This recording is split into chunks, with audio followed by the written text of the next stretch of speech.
ఆర్య.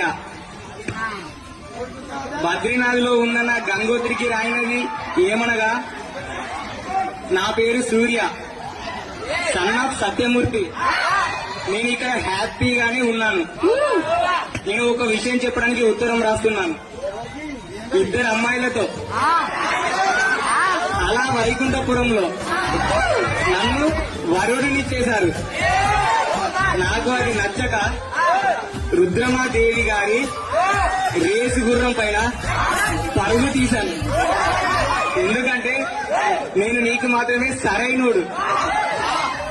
నేను అసలే దేశం ముదురిని. ఎవడు చెప్పినా నేను వినను. నేను ఏది చెప్పితే అదే వేదం. మన భరత్లో డీజేతో గులాబీ పుష్పతో రెడీలో ఉంటాను. Thank you.